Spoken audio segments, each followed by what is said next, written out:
My grandmother served her church for 50 years, but when they ignored her on her deathbed only to demand her money, she planned a brutal revenge at the reading of her will.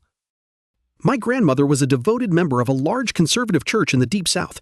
For half a century, she poured her heart into serving them. She worked in the nursery every Sunday, cooked countless fellowship meals, and supported youth trips. She always tithed faithfully and never asked for anything in return. She even drove through the night to retrieve forgotten materials for an assistant pastor who did not bother to thank her. She simply smiled and said her reward would be helping children.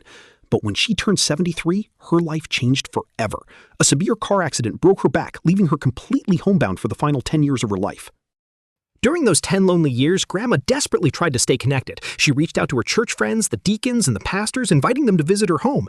Every single invitation was ignored. When her health failed and she entered home hospice, she wanted to plan her own memorial service. She asked the senior pastor, whom she had known for 30 years, to visit her.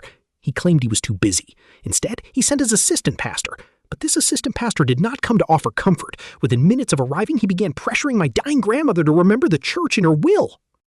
My grandfather, a retired steelworker and combat veteran, firmly told the assistant pastor that this was neither the time nor the place to discuss money. But the preacher would not stop. He repeatedly steered the conversation back to Grandma's estate, reciting scriptures about laying up treasures in heaven. Grandma, an incredibly strong woman who had not cried even when told she would never walk again, began to sob uncontrollably. Furious, my grandfather physically grabbed the assistant pastor and escorted him out of the house. Grandma lived for 6 more months. When she passed, we held her service at a funeral home, and the pastors were banned. A few weeks after her funeral, our large, close-knit family gathered at a lawyer's office for the reading of the will. In our family, this was a tradition, often involving small, sentimental keepsakes. But we were shocked to see the senior pastor and assistant pastor show up. The lawyer had informed them that Grandma's will contained personal bequests for them and the church. They sat at the front of the crowded room, practically salivating with greed. Because the room was packed, they were seated furthest from the exit, completely trapped by the crowd, with everyone's eyes locked onto them. The lawyer began reading the bequests, which slowly grew in value. Finally, he reached the section for the church, but before announcing the amount, he opened a handwritten letter from Grandma.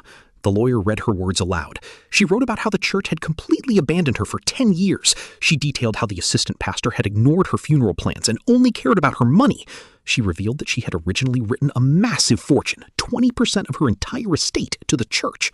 The pastors sat forward in anticipation, expecting a life-changing sum. But Grandma's letter continued. She explained that she had changed her mind to reflect the exact amount of love the church had shown her when she was sick and lonely. The lawyer finished the letter, looked up, and read the official bequests. To the assistant pastor, she left 1 cent. To the senior pastor, 1 cent. And to the church itself, 1 cent. The pastor sat in stunned silence, their jaws completely slack, while our family struggled to contain our laughter. But Grandma was not finished. She had set them up for a devastating second blow.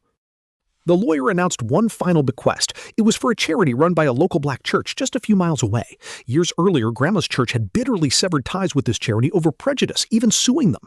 Grandma and Grandpa had secretly supported them for years.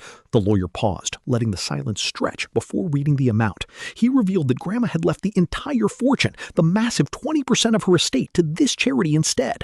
The greedy pastors had to sit there, trapped in a crowded room, forced to watch their stolen fortune go to the very people they despised.